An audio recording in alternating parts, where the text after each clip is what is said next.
Hello, everyone, and welcome to episode 54 of the Ask Historians podcast, a listener-supported show. That's right, we have met and exceeded our initial goals for funding the basic hosting costs of the podcast, and are, in fact, at the time of this recording, just a buck away from our first stretch goal of getting a paid SoundCloud account so we can put our full back catalog on there as opposed to the two most recent episodes as we've been doing so far. So if you ever felt like you wanted to throw someone a buck a month, now would be a perfect time to do that.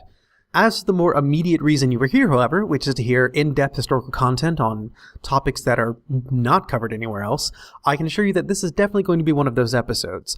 Because today we'll be covering a period in history which is, you might say, somewhat obscure to most people. It's perhaps a dark period. Perhaps you might even say it's a dark age for most people. That's right. We're going to be looking at Europe, and particularly the interplay between the Eastern Europe area, the Byzantines, the Middle East, and Western Europe, in North Africa, after the fall of Rome, the Western Roman Empire, which, of course, Romulus Augustulus dies in 476, and then the Western Roman Empire falls, and history books go on and talk about something else for a while. And we never quite come back around to this until centuries later, when, we're fully kind of more established into the medieval period.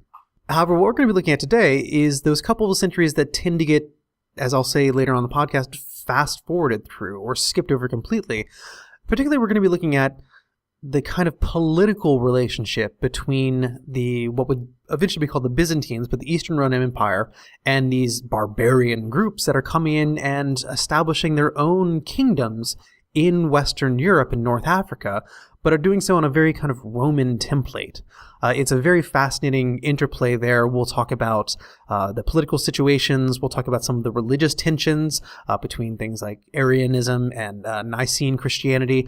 But we'll also talk about the situation in the East, with the Eastern Roman Empire beginning to face its own decline and then resurgence, and as well as the explosion of the new kind of Muslim caliphate that comes out in the mid-7th century, which presents a major threat to the Eastern Roman Empire. And we'll even kind of talk a little bit about why there wasn't, as there was several centuries later, a crusade to come to the aid of these of the Eastern Roman Empire with the full force of these Western kingdoms as well. It's a very fascinating topic. We'll talk a little about trade and commerce and just a lot of the kind of general misconceptions I have about this period. I certainly learned a tremendous amount from our guest today, so I hope that this episode today is as informative and as enjoyable to you as it was as informative and enjoyable for me to make. So please enjoy.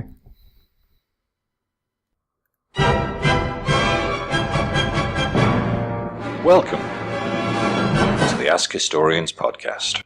Hello, and welcome to another episode of the Ask Historians podcast. Today, we are here talking to Schlin, who specializes in kind of what most people think would call kind of the Dark Ages in Europe, particularly looking at kind of like the Eastern Europe, what we call the Byzantine area, although that term I think would not come until much later. As well as its relations with the West, is what we're going to be talking about today. But before we get started, Justin, could you give us an idea about what got you interested in this subject? Well, I think like many other people in Britain today, I got into history because of Horrible Histories, which is a set of books, I guess, aimed at children. And they sort of talk about the more gruesome aspect of history. And it's meant for children, and so it's quite funny. It really drew me in, and I think got the rotten Romans, the nasty Normans, and the list just goes on. And I started reading them when I was very young, and I still have quite a few copies in my room, and just sort of escalated. Then I went to university, started learning about the medieval history in all its aspects, but it was only when I got to learn about Justinian in my second year, so that would be 2013, that I sort of finally found my ideal topic, I guess. And now 2 years later, I'm now doing a PhD in this topic, which I think is insane. And things escalated quite quickly. Very quickly, yeah. But yeah, I'm still fascinated by this period, and I think it'll be great to talk about it with you, and hopefully to the rest of the audience. Yeah, so I think Justinian's actually maybe not the best starting point, but I know we're going to be talking a great deal about him because he does kind of dominate this period of time when we're talking about kind of like the 500s to the 700s, I guess you could say. Absolutely. But before we do that, because he came, he assumed the role of emperor, as we would say, in the early 500s, the early 6th century. Yep. Just a couple generations after the fall of Rome, the end of what we would call the Western Roman Empire. So, I mean, what were the ideas that the Byzantines, as I'm going to keep calling them, so we can avoid continuously using Eastern Roman Empire? But this is a very short time after the fall of Rome. What were the thoughts of the Byzantines about that event? Okay, so I guess most historians would date Justinian's rise to power to 518, which is when his uncle Justin I became the emperor, but with Justinian more like sort of the power behind the throne, as it were. So around that time, 518, the people in Constantinople didn't really realize that the Western Empire was gone. Well, they knew that there was no Roman emperor over there, but they still thought Italy and perhaps the regions around it still part of the Roman world, and that they, even though the emperor didn't directly control it, they still had a sense of influence, and they could kind of say they were sort of the overlord of the region. And this was because in 476, the empire didn't really end, and this is where it gets really complicated. So 476, Odoacer, who is the man who deposed the last Western Roman emperor, but he didn't just destroy the empire. He instead took off all the imperial, so the crown, the rest of the regalia, I guess, and he just sent it off to Constantinople. There was still one emperor, except, there was no need for two empires anymore, because by that point, the Western Empire only really had Italy. And Odoacer, like his predecessors, just decided, what's the point of having an emperor? It is just much easier to sort of bow down to a distant emperor who can't really control you. So, I mean, what were the relations between Odoacer's Italy, his kingdom of Italy, and Constantinople? Well, at first, very positive, because the emperor at the time, Zeno, in 476, had kind of just been kicked out of Constantinople by a rebellion, so he really had bigger issues to deal with at the time, rather than caring about who's on the throne in Italy. But after a while, they sort of established a détente, I guess you would call it, whereas Odoacer would still sort of mint coins with the emperor's name. Well, actually, I should mention that there was actually another Western emperor around called Julius Nepos, who was ruling in Illyria or Pannonia, sort of in, I guess, what is modern-day Croatia. He got deposed earlier, but he was still around, hanging around there, saying, I'm the real emperor. And so at first, Odoacer minted coins in his name, but then Nepos died around 480, I believe, and that's when Odoacer started minting coins in Zeno's name. And was there like a formal relation? Did Odoacer have to, pay taxes to Constantinople or send some sort of form of fealty or obeisance? Technically, he was appointed as the patrician of the Italy, and so he did have some sort of formal imperial authority invested in him, I guess. But there was no sense of him actually following the orders of what the emperor wanted him to do, because he was so far away. He has his own independent army, and the emperor actually had bigger issues to deal with. So some sort of informal, loose alliance would probably be how I would characterize it. Yeah, so the coins were literally more of a symbolic gesture. Yes, but over time, Odoacer sort of developed a firmer, very friendly relationship with the Senate in Italy.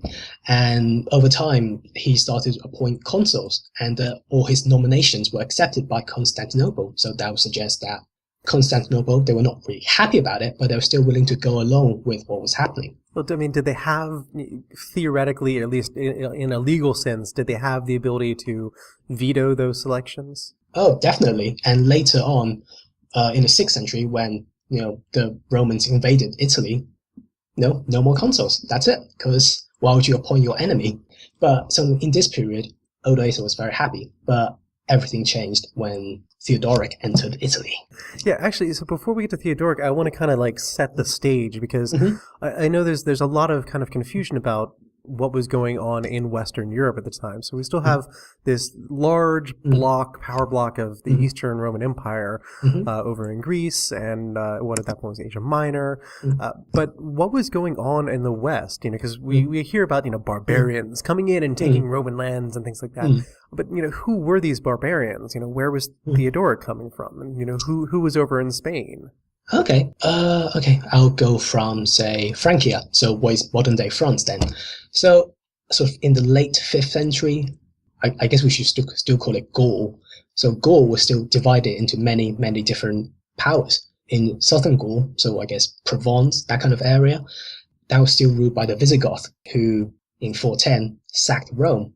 But by the late 5th century, you know, they were pretty much very Romanized, very settled, and they ruled a vast kingdom. So they controlled most of Spain and southern Gaul. So that's a pretty big chunk of the area. I would say they were probably one of the more Romanized people around. Okay, a few years later, in the early 6th century, they would actually produce a new law code that is basically how we have so much of Roman law from the early period, because they decided to just, you know, copy a lot of it and preserve it for posterity.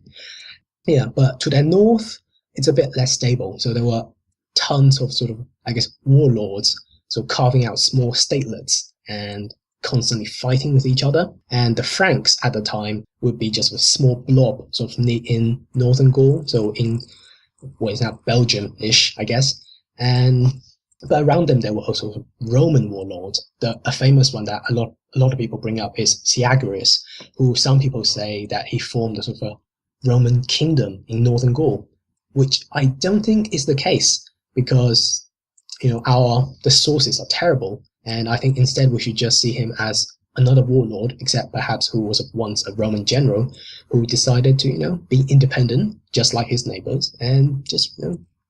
And of course, being that Roman general and, you know, forming your own independent polity is a long tradition among Roman generals. And so I guess it lends him a little more credibility than some random Frank.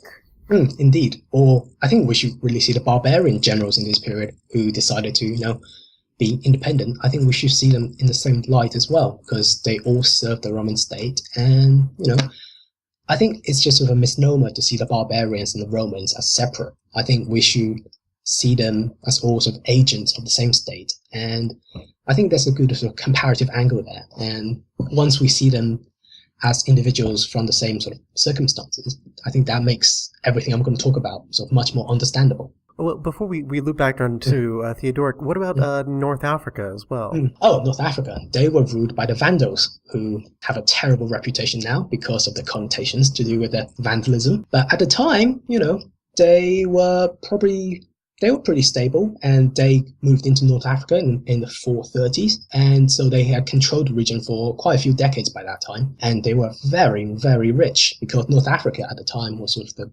breadbasket of the Mediterranean. The Vandals took over that. It has been argued that they sort of let the sort of bureaucracy or the administration decay over time, because they don't really need to keep up those sort of imperial elements anymore to maintain their rule. You know, so rich already. They also embarked on a program of persecution against Nicene Christians, which I guess I should talk about, because the Vandals, like many other barbarians, were Arian Christians who sort of believed that, you know, Christ wasn't really, you know, part of God. And the Vandals were probably the only barbarian people in this period who embarked on a large-scale persecution of their Nicene subjects. Nicene Christianity, so named because of the Council of Nicaea, where Constantine I sort of decided, or, you know, got his bishops to decide to condemn Arian Christianity. So here we are, 2 centuries later.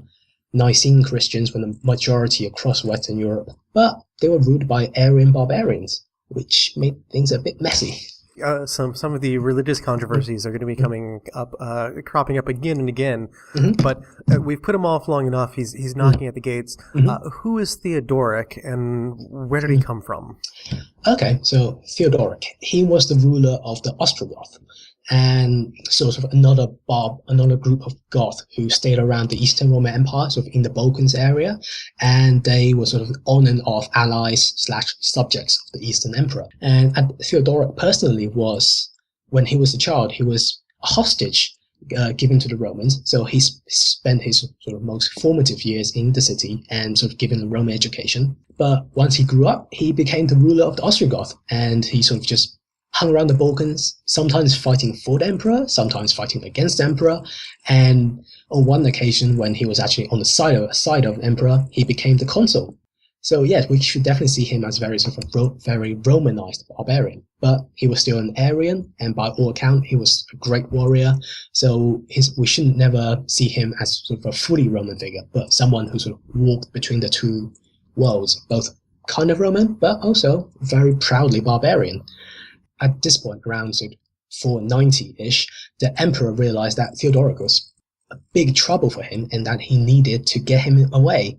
And coincidentally, relationships with Italy was not great that either. So, to kill two birds with one stone, he kind of suggested to Theodoric that he should move his people from the Balkans all the way to Italy and conquer it for the emperor. Now, was Odoacer still in power at this time? Mm-hmm. Yeah, Odoacer was still in power, but the political situation in Constantinople was such that Theodoric was such a dangerous threat that they had to get him away from Constantinople. He had already fought the emperor, and he was never really defeated. And Theodoric was probably looking for a bigger fish to fry at that point as well, because he had been involved in the politics of the time for decades, and it hasn't really worked out for him. He's never become sort of the top man in Constantinople. So he was looking for a bigger fish as well. So now how much of a difference in kind of administration was it then to have Odoacer be replaced by Theodoric and his influx of Ostrogoths? Actually, not that much, because Odoacer sort of preserved traditional Roman institutions, and Theodoric sort of just walked right into that and just replaced it. Although one notable thing is that Odoacer, in the last few years of his reign, around 490 to 493, that's when the Ostrogoths were attacking, and that's when he stopped minting coins with the emperor's names on them. They started minting coins with his own name on them. But when Theodoric conquered Italy, he started to mint coins with the emperor's name again. So I think that's a great illustration of how the political situation in Italy was still tied to Constantinople, because simply by replacing the coins, they were sort of spreading a particular political message, saying that this is what I am. But Theodoric sort of returned it to the Roman status quo. So, I mean, was the idea that Odoacer stopped minting, Eastern Roman Empire coins to kind of, as a show of his kind of own independence? Yeah, and at this time he was kind of besieged in his capital in Ravenna, so kind of minting coins of his enemy would be kind of inappropriate, I think, and very demoralizing, I hope. So I think it was sort of a very strategic move by him to try and say, I am the ruler of Italy, even though he was in a very weak position militarily and politically. So let's move ahead to, I think, maybe not focus so much on Justin, but on Justinian, because as you said, Justinian was kind of the power behind the throne to begin with. Tell us about Justinian. Oh, okay. So he was born a peasant, but because his uncle Justin has sort of become a soldier and later sort of worked his way up the military ladder, and eventually Justin may have bribed his way into becoming the emperor, and because he himself had no children, he decided to adopt his nephew, Justinian, as his heir. So Justinian got brought to Constantinople. He had a great education, and by all accounts, he was very energetic. He had great plans, and even from his critics, he seems to never sleep. He works hard, and he had these great ideas to reform his empire. So in this period, even from 518, he was seemingly very involved in the sort of affairs of his uncle's government. And when he became the emperor properly, when Justin I died, he soon embarked on sort of massive programs of reform. The most famous is probably the Justinianic Code, where he sort of reformed the Roman legal system by collecting sort of existing laws, removing laws that are outdated, and getting his allies to sort of compile all the laws that are still useful into one massive tome. And he also sort of compiled a legal handbook for law students to sort of learn how the system works, because the system had been changed completely under Justinian. And elsewhere, Justinian sort of continued the war with Persia, but he sort of actually brought about peace, admittedly by paying a huge amount of money to the Persians, but he still brought peace. But it seems like, it's very easy to look back and kind of have this anachronistic view of him, of always being focused towards the West and seeing as like, well, let's make peace with the Persians so I can go surge over to the West. But do we have any idea about, was that always a goal of his to go back over to Italy, go back to North Africa and Spain and kind of put them more directly under control? Oh, that is a very difficult question, because our sources are all sort of written during the height of Justinian's power. So when he had opened those wars already and he was winning mostly. But I think if we look at the actual political situation, I think they're more contingent, because, so for example, the Persian War, the Persians only, I guess they kind of wanted peace because they had a new ruler as well. The new ruler was young, he lacked legitimacy, so for the new Persian ruler needed peace as well, and Justinian, one can argue, sort of just went along with it.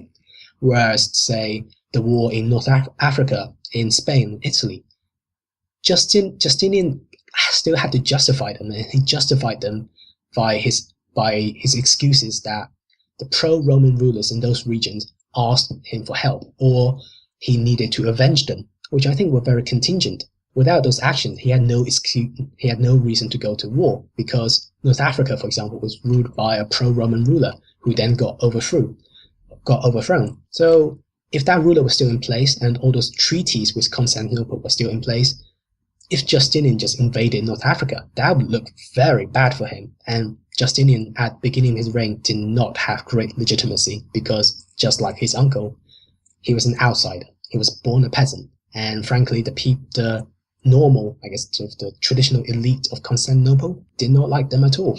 Well, how is he seen over in these Western kingdoms, though? Because you said that there are pro-Roman rulers in various areas, but there's also kind of you mentioned that the Vandal ruler was overthrown, presumably by someone who was not quite so pro-Roman, if not anti-Roman. Exactly. Again, that's hard to tell, because our sources were sort of compiled much later, so we don't have this sort of contemporary attitude towards Justinian. But based on the sources, I would say they all have sort of a very conventional view of the emperor. So, as always, if there was a new ruler, they send in a letter off to Constantinople saying, "I'm the new ruler, all hail the emperor, please treat me as you have treated my predecessors," which we know happened with the Ostrogoths, even when the Ostrogoths were fighting the Romans. So they took this very seriously, sort of the idea of, telling the emperor in Constantinople, saying, "I am the new ruler of Italy." Other than that, I don't think there was sort of any specific reactions towards Justinian, because for them, I don't think there was any reason for them to expect a sort of Justinian to actually attack them, because I think it'd been a very kind of it'd been, at least if not the most stable of political arrangements, at least it'd been a political arrangement to kind of be hands off. Yeah, and if we look at, like, for them, if they look back on their history, the Romans haven't really done anything sort of on a big scale against the West since, I guess, 490, when Theodoric invaded Italy. They sometimes squabbled over territories in the Balkans, and in 508, the Roman navy kind of harassed Italy. But sort of major military interventions, that hasn't happened for a very long time. And I think people at the time were sort of, they knew there was a new emperor on the throne. They knew he was very energetic, but I don't think they know enough of Justinian to realize that he could be a major threat to them very soon. Justinian then went on to become Justinian. So how did these, when he actually did start coming in and kind of reestablishing and reasserting the kind of imperial control, I guess my question here is two parts. Like, first, how did he do that? And second, what was the response to these rulers? Okay, so North Africa, that was the first one. So at the time, the Vandal ruler were actually sort of facing two rebellions, one in Sardinia, because the Vandals actually controlled Sardinia as well. They had a very powerful navy, but also sort of a pro-Roman revolt in sort of Libya, around that region. So, because the new ruler, as I said, was very unpopular, he just overthrew the previous king, and Justinian had been sending letters to him saying, restore the previous king or else, essentially. And the Vandal king didn't take it very seriously, because he sent his army off and the navy off to Sardinia to defeat the rebel. So when Justinian sent his favorite general, Belisarius, with a rather small army off to take North Africa, but even then, people were not happy about it, because A, it was a very small army, and B, the Eastern Romans had actually tried to take back North Africa with Western Roman help quite a few times in the 5th century, and they all backfired spectacularly. And according to Procopius, who sort of our main source for Greek history at this point, no one in Justinian's court actually supported this plan, but Justinian went ahead with it anyway. But it was very lucky. As I said, North Africa didn't really have a proper navy and army to defend it at the time because it was sent away. So the army landed, they met up with pro-Roman elements in Africa, and within a year after sort of two major battles, they cornered the Vandal king, they took back Carthage, and seemingly they were very popular because the Belisarius deliberately ordered his soldiers to treat the locals very nicely and don't sort of pay for everything, and sort of just being, seemingly very, trying to get them to see as sort of a glorious Roman reconquest rather than as sort of an invasion. And so, yeah, all worked out, wrapped up in about a year, and Belisarius returned to Constantinople with a lot of treasure and a lot of glory, and he was the last sort of non-imperial figure to have a triumph in sort of the traditional Roman sense, which just goes to show how significant and how sort of unexpected this moment was. We keep discussing these kind of like pro-Roman groups, things like that. I mean, was there any idea or any rumor or any speculation that perhaps these pro-Roman groups were not quite so independent of Constantinople as they might be, that these might not be kind of homegrown movements, or at least that they might be getting some support, to conveniently invite Justinian back over? Oh, well, there were plenty sort of refugees from the West living in Constantinople at the time, and they were certainly sort of the rich landowners, senators, who basically all had a grudge against those barbarians who took over their lands or confiscated their lands, and they had to flee east. If we have to argue that there was sort of a planned element to all those traitors in North Africa or Italy, that's how we would identify them. But I don't think there's enough evidence to justify that, mostly because, say, sources like Procopius, they're not interested in that. They're all about praising Justinian or Belisarius and trying to promote this narrative of imperial triumph, which would obviously mean that he's really not going to talk about people who are kind of sketchy and who may have, less than not great reasons for supporting the Romans, which again is a matter of the sources, which is a big shame because these events were clearly very important, but unfortunately we just don't know very much about them. Looking at Justinian reasserting kind of imperial control in Italy and Gaul as well. I don't know if he actually went up much into Gaul, but a little bit into southern Spain as well. Were those kind of similar, taking advantage of weak rulers, fractured states, competing elements? Yeah, pretty much. Like in Italy, after Theodoric's death in 528, I believe, but I could be wrong. He was succeeded by his grandson, who turns out to be a terrible ruler, mostly because he was a teenager, so that didn't really help.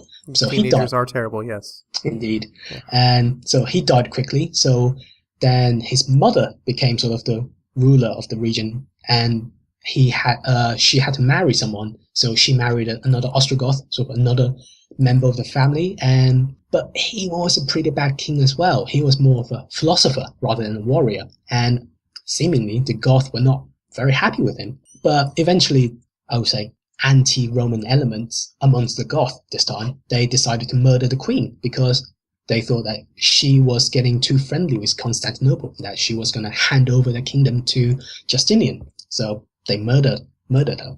But Justinian, again, was like, why? Why would you murder someone who's my friend? And essentially sort of use that as a justification for invading first Sicily, then gradually moving up the peninsula. And again, that was led by Belisarius. And the first 2 or 3 years, they were very successful. But in 540, everything went wrong because they just entered Ravenna, the capital of the Goth. But Belisarius didn't really use that opportunity to sort of reach a peaceful agreement with the Goth. Instead, there were talks of a deal to allow the Goth to keep everything north of the River Po, I believe. But instead, Belisarius just took the capital and sort of just forgot all about the previous negotiations. And that naturally made the Goth very angry.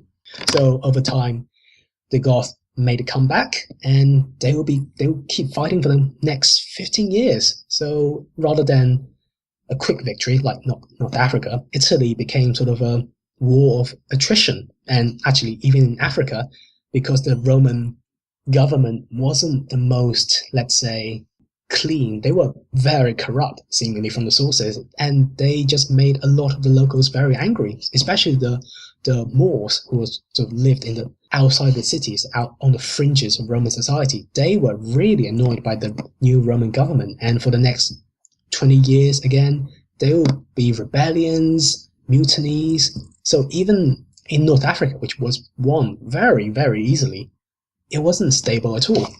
And Spain, that's a whole different issue, because Spain in the early 6th century was sort of a world of warlords, essentially. And Justinian decided to help one Visigothic noble who was part of a civil war at the time.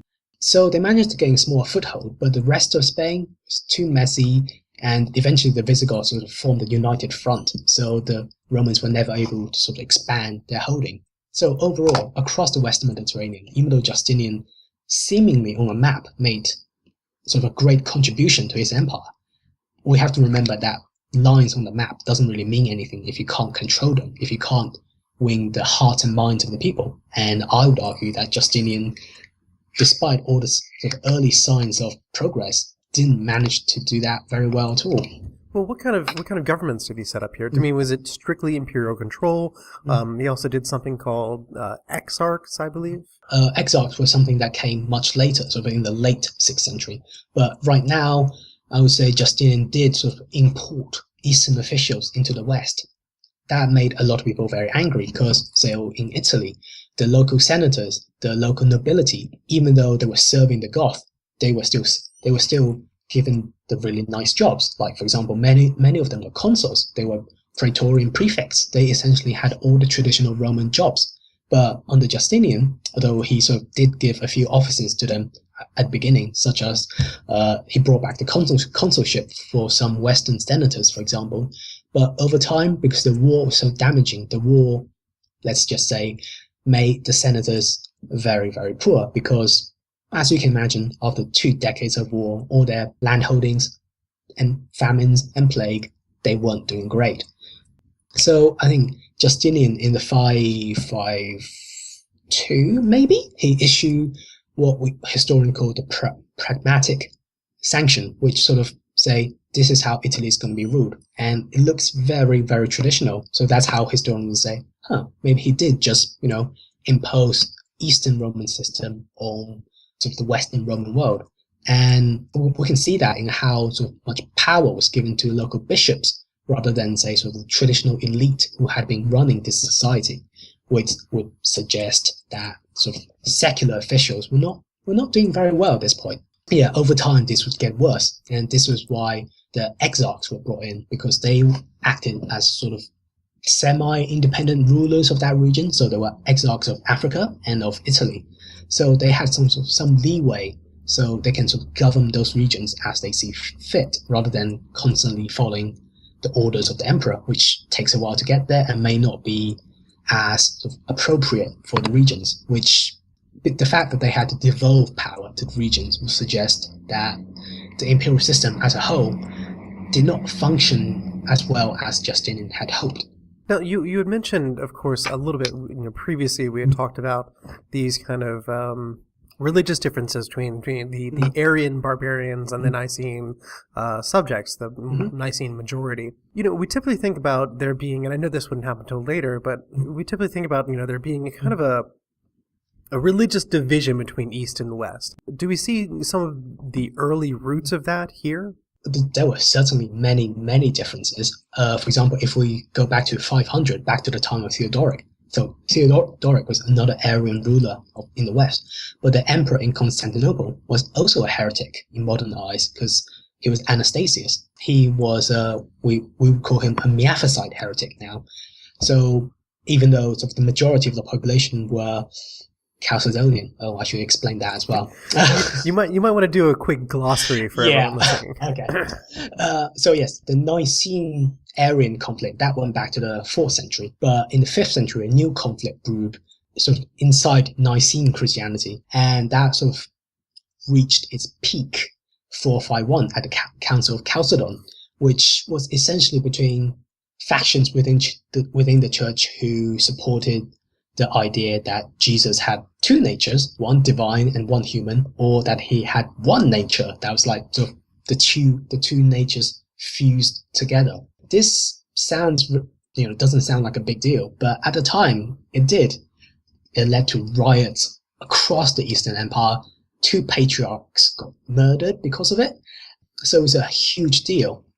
And the side that we would say would be more closely linked with modern orthodoxy would be the Chalcedonian side, the view that Christ had two natures. The view that Christ had one nature, we would call Miaphysitism, which some people might not be familiar with because that's only been a term that's been used for the past decade or so. Before then, people would call them monophysites, which I think some people might be more familiar with. But I'll use Miaphysites because that's how I've been taught. So this division was very deep, and I would say most of Egypt and most of Syria were Miaphysites, whereas Western Europe, certainly, and Palestine, Greece, and Anatolia, they were more leaning towards Chalcedonian. So that's when we think about Nicene Arian division, we have to remember this Chalcedonian Miaphysite division as well. So anyway, in 500, the emperor Anastasius was a Miaphysite. And so the idea of there being an Orthodox Roman Empire constantly, that's just not true at all, because plenty of Miaphysites served the emperor loyally, and even Anastasius was generally seen as quite a good emperor. But I think we have to understand there was a great deal of say, fluidity between different factions, between different ideas. So we shouldn't necessarily see divisions at this time as sort of any clues to divisions later, because this Miaphysite Chalcedonian divide was kind of healed in 518 because the new emperor, Justin II, was a Chalcedonian. He sort of reconciled with the West, saying, the past few decades have been a mistake. We should all be Chalcedonians and everyone should be happy. Well, obviously ignoring all the people in Egypt and Syria who were very not happy about this. But even then, that didn't solve the issue, because Justinian, being very ambitious, he wanted to sort of still reconcile with those Miaphysites in his eastern provinces. And for the rest of his reign, I would argue that he made it his major project to find a theological compromise to, unite them, which didn't really work, as it instead... Well, unfortunately, when you're dealing with things like discussions of religion, a compromise tends to be the kind of thing that disappoints everyone. Indeed. And so even in the last year of Justinian's life, he even became a Miaphysite heretic himself, which just goes to show that, how flexible this idea of orthodoxy can be. So, yeah. Well, actually, so I want to touch on something you mentioned about the fluidity of these religious beliefs, but also the idea that with this kind of expansion, extension, reconquest, I guess you could say, by the Eastern Roman Empire of previously Western Roman Empire lands, was there also kind of more of a melding and an opening up of trade, ideas, movement of people, things like that?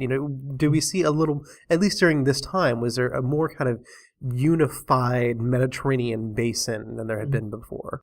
Oh, I would actually argue that there was a more sense of Mediterranean unity before Justinian's wars, mostly because as I said, they still have this idea of there being sort of one Roman world, even though they were all ruled by barbarian kings.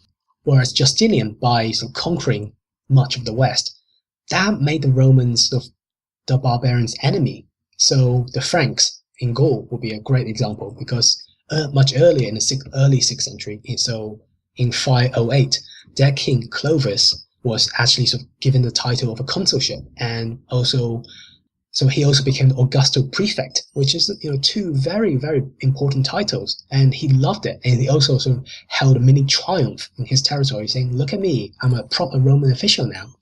But with Justinian's wars, that sort of alienated sort of the West against the East, because whereas previously they can say, "I'm still the emperor's subject," but it doesn't really matter.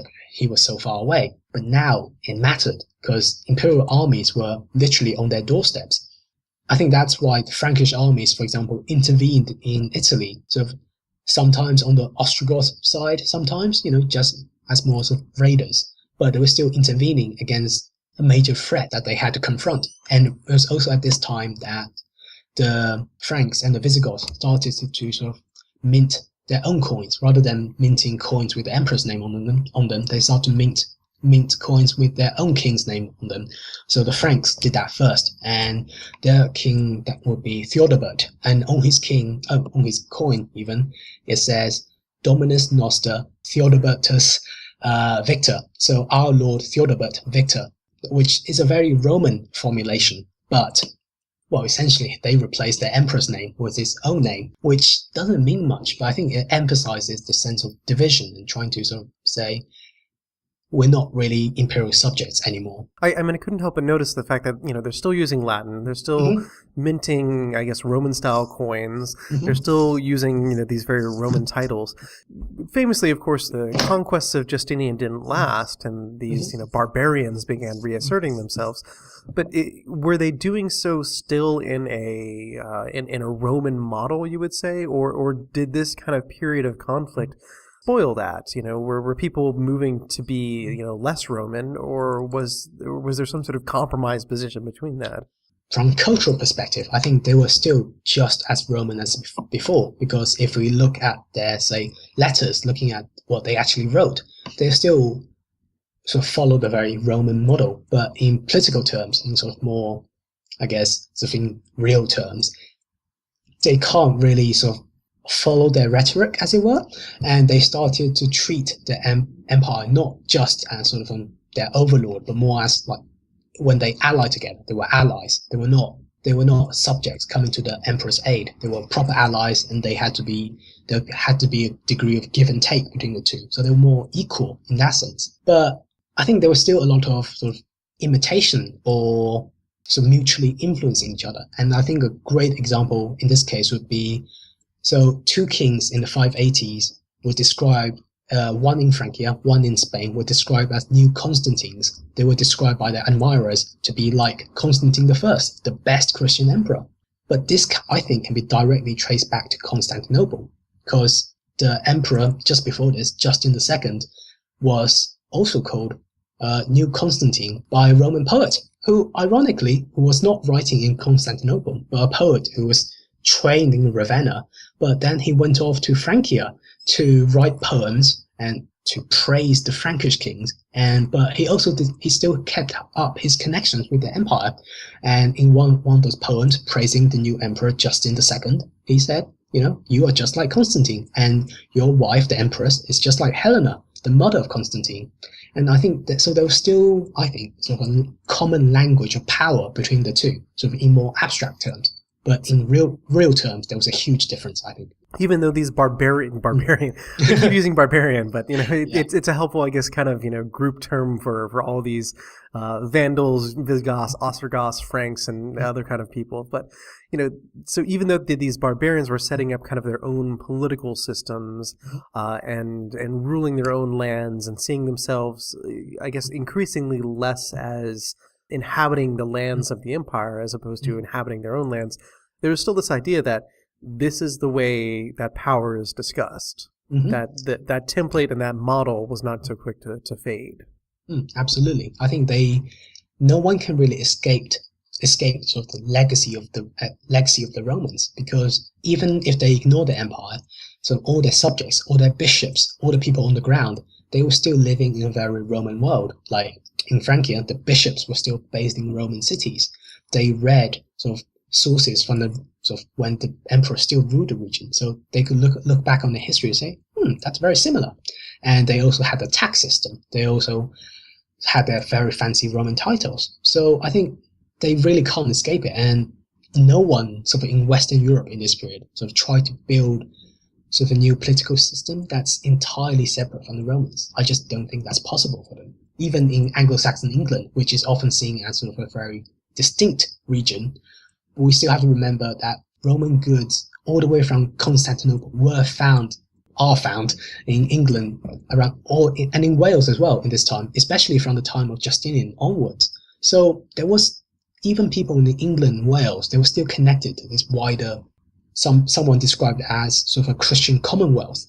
And I think we have to always keep that in mind when we read about all these different tribes, different kingdoms. We shouldn't view them in isolation, I think, because once we look at them from a much wider Mediterranean perspective, those kingdoms, I think they look more and more Roman. As we discussed, the conquests of Justinian do not last. And I know I've heard at least one explanation for this being that, well, that these groups had grown too far apart.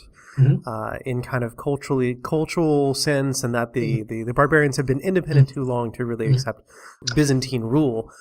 But also the idea that towards, at least in the 7th century, the Byzantines, as we're going to keep calling them for convenience, the Eastern Roman Empire was slightly distracted by some conflict on, I guess, their southeastern border, you might say.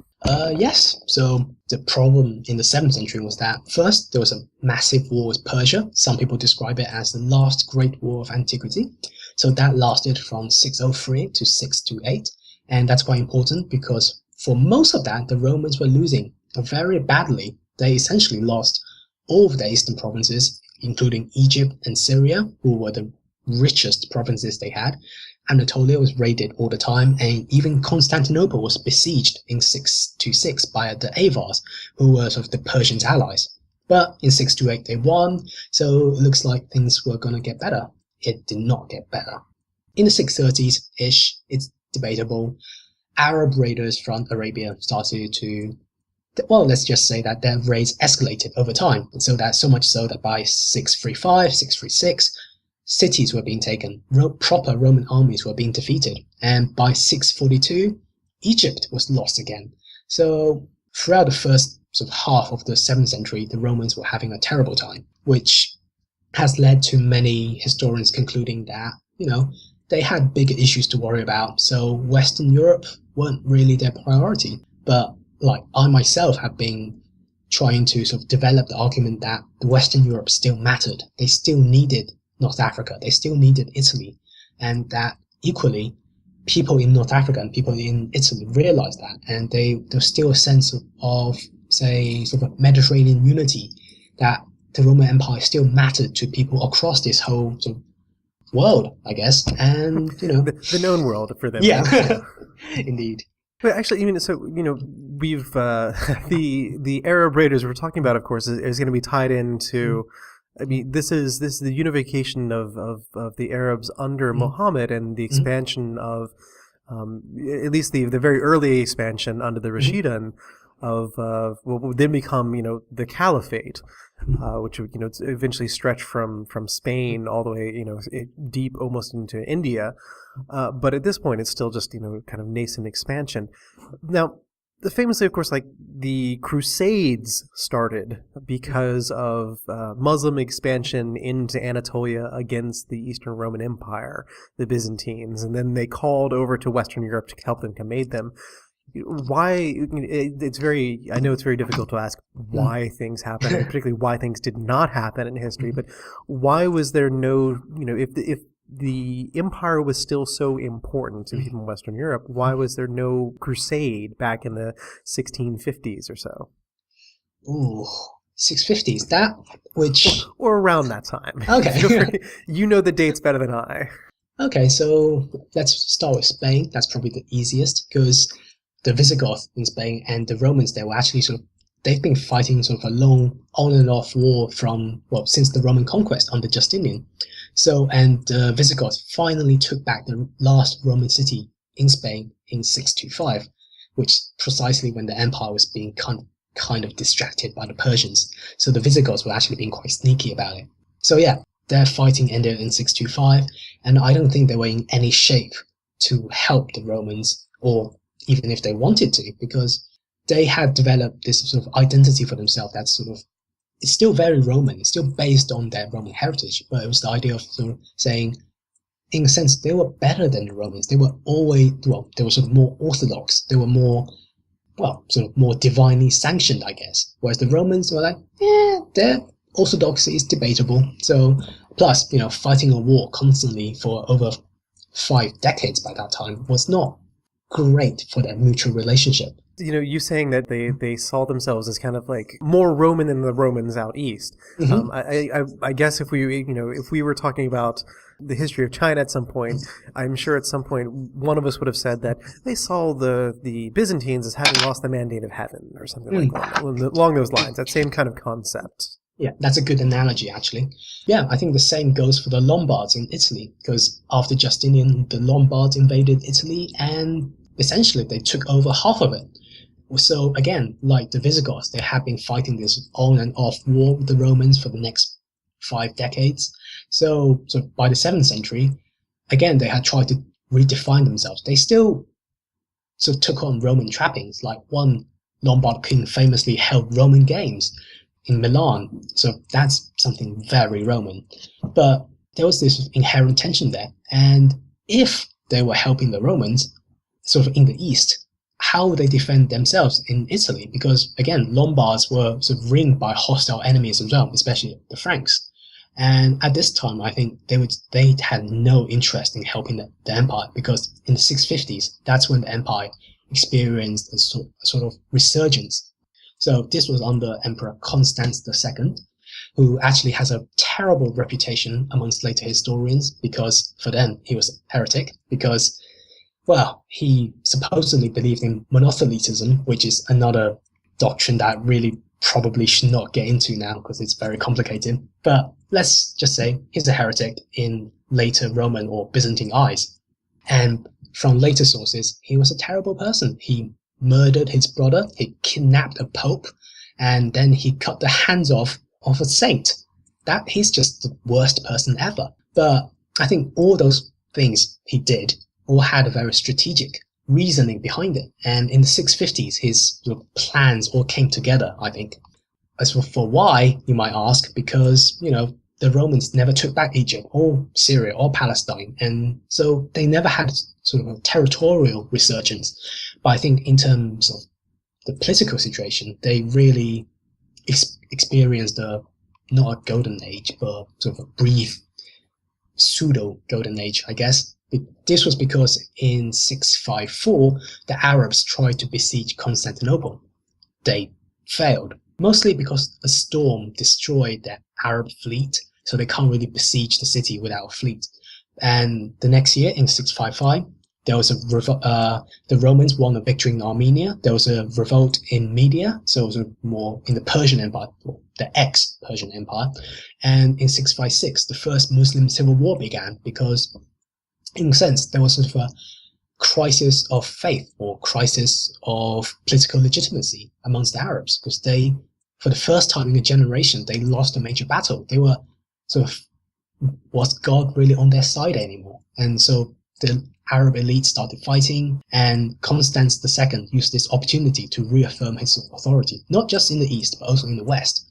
A few years previously, North Africa and Italy both revolted and tried to place their own, try to proclaim their own emperor. So Constans, slapped them down and stabilized the region. And in 662, he even personally traveled to Italy and to reaffirm his control there. So if you're a barbarian observer of the situation, you'll be very puzzled by this. You're like, so the empire is actually doing quite well. You're sending all these troops, all this money west, And Italy was sort of being strengthened by all these imperial resources that it previously hadn't been getting. So Lombards, faced with this situation, they'll think, this is rather scary. We need to sort of defend ourselves. And actually, that's exactly what Constans did. Constans attacked the Lombards. He didn't do very well, but still, there's a major imperial presence in Italy, and the Lombards can't really ignore that. And the same goes for the Franks, actually, because there's a quite interesting incident in 668. Sort of a Roman abbot was traveling to England, and on the way, he had to go through Francia. See, this abbot, Hadrian, is quite interesting because he was once an ambassador to Gaul on behalf of Constans II. But on this occasion, he wasn't on a mission from the emperor. But the Franks did not know that. So the local Frankish mayor of the palace, once he realized that Hadrian's passing through his territory, he just arrested him because he feared that the emperor was trying to somehow come up with a plot involving the Anglo-Saxons and the Romans in Italy and trying to use that to somehow harm the interest of the Franks. I mean, that's all we know about this possible plot.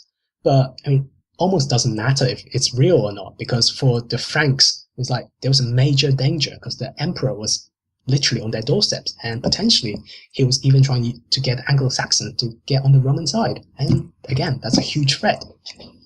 So we've wandered a bit far from the original question. But just to kind of to loop back to what we were saying, so it seems like the idea that there wasn't this kind of coming together in a crusade type sense was that at this point the powers in the West were not politically inclined to help Constantinople and or worried about their own political situation at home, in a sense. And also there was the issue of the actual reprieve and the resurgence of Constantinople, so it didn't actually need their help and could then eventually turn back towards the West. Have I correctly kind of summarized the position there? Yes, very well. Okay. Yeah, so just to kind of start to bringing us to a close here, we had this North African abbot traveling. That's where we left off. Who was arrested because there was a fear that he might be an agent, kind of sneaking in to eventually kind of reestablish, Byzantine control. But we had talked a little bit about travel and the connectedness of the Mediterranean and the former, entire Roman imperial lands. Mm-hmm. How much kind of, was this travel and this view of him as a spy, I guess you could say? I mean, was that an uncommon event? I guess what I'm asking here is that as we kind of move out of the 6th, 7th, and on into the 8th century, what is the relations of the Western powers and the Eastern power as we leave antiquity and enter into the Dark Ages? Well, I think conventionally historians do see this period as, well, the Dark Ages, when not many people traveled. In fact, quite famously, there's a famous thesis called the Piran thesis, where the whole idea was that in the 7th century, all this trade, all these contacts basically stopped because of the Arab conquests. They sort of divided the Mediterranean world into two halves. So there was no more sort of exchange of goods or exchange of ideas or people like before, because there was such a great deal of conflict between the two halves. But I think more and more recently, historians have been trying to move away from that and try to sort of present a new view of this period. And I myself think that there was actually a great deal of travel, and even in the 7th century, in fact, I would argue especially in the 7th century, because there was such a big sense of crisis, that meant there were a lot of refugees, especially from the east, so areas like Palestine and Syria, who had to go west in order to sort of, to maintain their livelihoods. I think that's a pattern throughout this period, and there were some very odd cases. So, and my favorite one is the coat of Anastasius the Persian, who was a Zoroastrian convert to Christianity who was martyred by the Persians in 628. But sort of within 2 or 3 years, his coat had reached Palestine, and by 650, his coat had reached Rome, along with his head, which was a very important relic to his cult, apparently. And in 668, when Theodore of Tarsus, a Greek bishop from Cilicia, he was appointed the Archbishop of Canterbury by the Pope. So he went off to Canterbury along with Hadrian. So that's why Hadrian got arrested in Francia. But on the way, they also brought the cult of Anastasius all the way to England. So here we are in 668, right in the middle of the century, and the cult of an obscure Persian martyr was brought all the way to England. And seemingly, it was quite popular there, because the Venerable Bede, sort of the most important Anglo-Saxon historian of the 8th century, he sort of read the existing Latin sort of a biography of the martyr, and he was like, I could do better than that. And so he decided to rewrite the life of Anastasius the Persian. And again, it's very popular because we have more than 50 manuscripts of that specific life. So Anglo-Saxons in Canterbury, in Northumbria, were reading about this Persian who died in 628, half a world away, who probably never even heard of England. And these people knew about it. And this was largely due to the efforts of Theodore of Tarsus and Hadrian. Theodore was sort of probably one of the great intellectuals of this period, but unfortunately, we only know about him through Bede and one set of documents. He wrote sort of a set of commentaries on the Bible, which survives to the present day, but has only been identified as Theodore's commentaries very recently. And within that text, we can see that, he actually brought a huge amount of learning to England. So in one example, he had to explain to the Anglo-Saxons what a watermelon was, because the Anglo-Saxon has never seen a watermelon. So Theodore described it as just a large cucumber. He tried to sort of, because he was... I mean, you're not wrong. Yeah. So, because he was brought up sort of in Cilicia, and he was educated in Antioch, in Constantinople, so all these great centers of learning in the East. So he was probably the second most important Greek intellectual in this period. But yet, he had to explain all these complicated ideas to Anglo-Saxons and, in fact, teach Greek to them.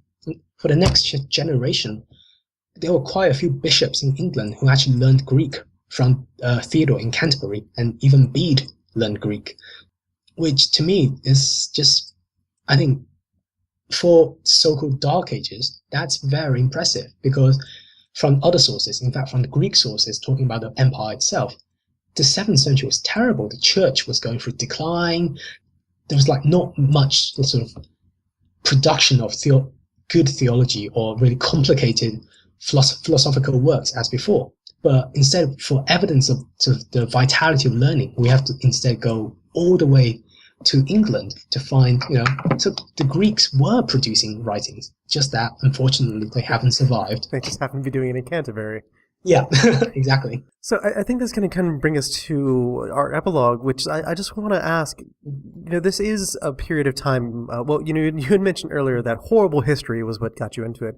Mm-hmm. And not being familiar with it myself, I thought, history is taught very horribly in schools a lot, which is probably not what you're implying, unfortunately.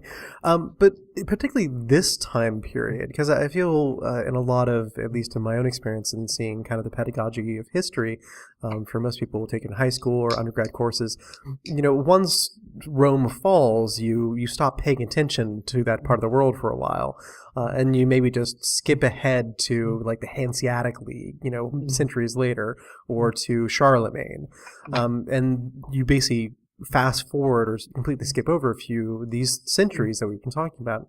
Just to put a nice bow on it, what should people looking at this time period, how should they fit that into their mental schema of world history? Oh, that is a big question. Well, I think, as you said, most people are interested about the Roman Empire, and even sort of the traditional education system does promote that. So even here in primary school, you learn about the Greeks and the Romans. So I think it's just a case of extending that and realize that Rome didn't really fall, because half of it continued until 1453. So that's another 1,000 years of Roman history, lasting pretty much into, I guess you could say, the early modern period. So yeah, that's a huge chunk of history that we can still classify as Roman. But I think another important thing is that at least in Europe, there was a sense of people were more interested in national histories. So in England, they're more interested in Anglo-Saxons. In France, the Franks, the Merovingians, the Carolingians. In Spain, the Visigoths, and later the Arab conquest. But because they're so focused on sort of the national history, they don't look at the bigger picture. They don't see that sort of the Anglo-Saxons can be connected to the Byzantines. They don't see how the Visigoths saw themselves as Romans. They don't see how the Franks were once Roman officials who then decided to go rogue.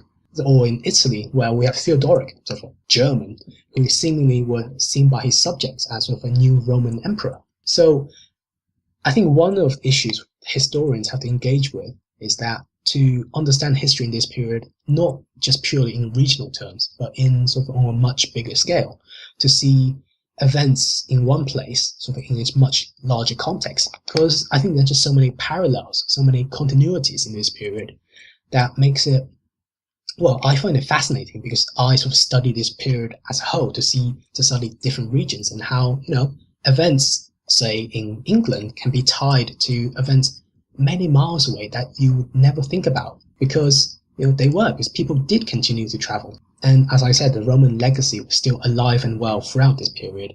So I think it's just a case of somehow learning about the much larger context, learning about how different cultures interacted. And I think that's incredibly important nowadays, especially in the current circumstances. And well, at least in England, there was this reform to try to change the learning of history back towards a more sort of nationalist line, I guess, towards learning about Anglo-Saxon, to learning about what the English did. But they all took place in sort of a much larger context, and we have to see that. And well, to see that, we need a much larger perspective.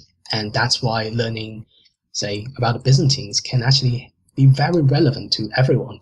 Well, Shlin, I want to thank you talking to us today, and I wish you the best of luck on your PhD. Thank you. Yeah, it's been great talking to you as well.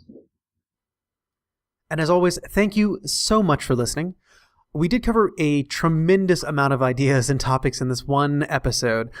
One thing I just want people to kind of take home from this episode was this idea of national versus kind of a more regional history.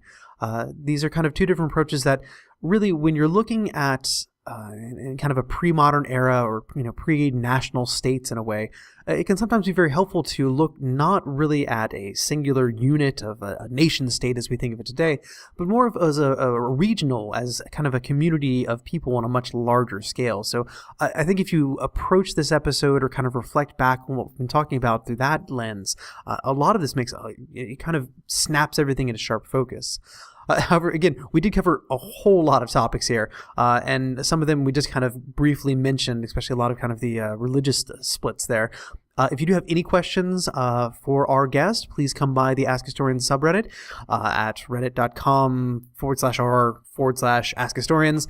We put up a discussion post there every Friday when these episodes come out, and of course you can stop by whenever. And even if it's a couple weeks later, I'll make sure those questions get forwarded along to our guest. So if you do want to follow up with him on any of these topics that we've covered, feel free to do so. If you have any questions to me about the podcast itself, you can feel free to ask them there as well, or send me a private message. You can also hear and listen to all of our back catalog of episodes at AskHistorians.libsyn.com, which is our hosting page, and soon to be, hopefully, our entire back catalog on SoundCloud as well. So I guess that's a good segue into me saying thank you again to all our supporters on Patreon. We are literally $1 away from our next goal, after which we're going to start moving into kind of more higher, loftier goals of doing some sort of, hopefully, some sort of giveaway. That's the plan anyway. We never really thought we'd get this far. But so thanks.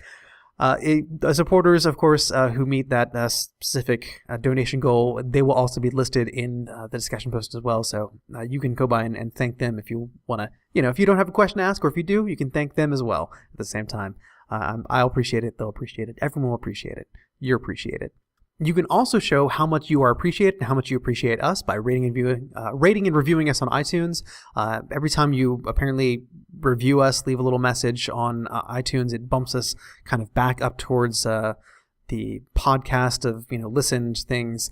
in the iTunes queue. I don't really know how it works, but apparently it's a good thing if you do it, so please go do it. Other people, that way, again, you can discuss topics like Nicene Arian splits and 6th century Europe with other people as well. Coming up in our next episode in 2 weeks, we will be speaking to It's All Folklore, also known as Ronald James. He's a very distinguished pedigree that we will cover when we get to it. Distinguished academic pedigree and also a very distinguished curriculum vitae as well, and a pretty extensive list of books that he's published as well. So anyway, we'll talk all about that and his accomplishments in the next episode, but we will be speaking to him about the intersection between folklore and history, with particular attention paid to the Cornish legends, particularly the Tommyknockers. So I hope you'll come back and join us in 2 weeks. Until then, enjoy the snow. You've been listening to the Ask Historians podcast. For more history like this, visit us at reddit.com/r/AskHistorians and ask over 100 historians and enthusiasts anything you want to know in history. Find us on Twitter as @AskHistorians and subscribe to the show on iTunes. Or visit askhistorians.libsyn.com. Thank you very much for listening, and join us next time on the Ask Historians podcast.